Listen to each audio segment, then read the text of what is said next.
James, we talk a lot about the World Economic Forum here. I know this is something you pay attention to. Can you elaborate a little bit on Agenda 2030 or 2030 Agenda? Because people don't seem to be paying attention to this. You are, but 2030 is right around the corner, and these people have climate goals. Yeah, so actually the big broad goal, the brand name for communism or neo-communism, if we need a new word for it, in the 21st century is sustainability.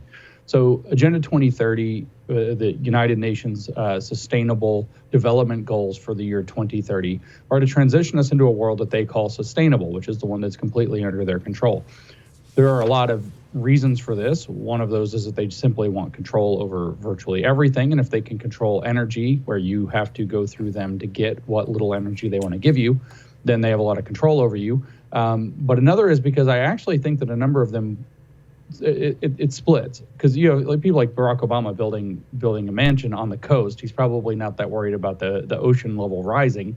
But on the other hand, I think a number of these people legitimately believe that we are in an existential crisis and that they can play savior. So it's got a kind of a savior complex behind it. And so they're utterly obsessed with destroying the fossil fuel industry, the nuclear energy industry, and anything that might give energy independence to people. Not just so they can control it, but because they think that they're saving the world, as the communists often does. And so the Agenda 2030 is a program to shift us into a so-called sustainable world. You can go back, in fact, to the 60s. You can read, say, Herbert Marcuse, most famous Marxist of the 1960s. He writes this book in 1964 called One-Dimensional Man. Near the end of that book, he's talking about the need to get off of capitalism because we have to create a more sustainable world.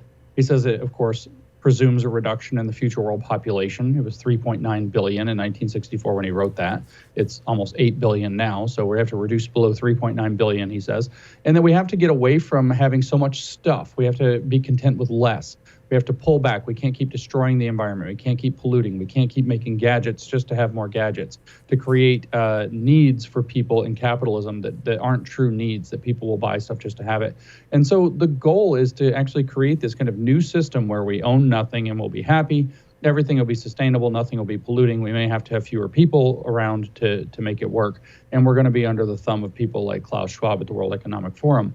Partly because some of them are just cynical, partly because some want to save the world, and partly because of a third group, his little henchman, Yuval Noah Harari, if you've read his books like Sapiens or was it Homo Deus, 21 Lessons for the 21st Century, you can just tell this man hates humans. And so he just wants less humans because he hates them.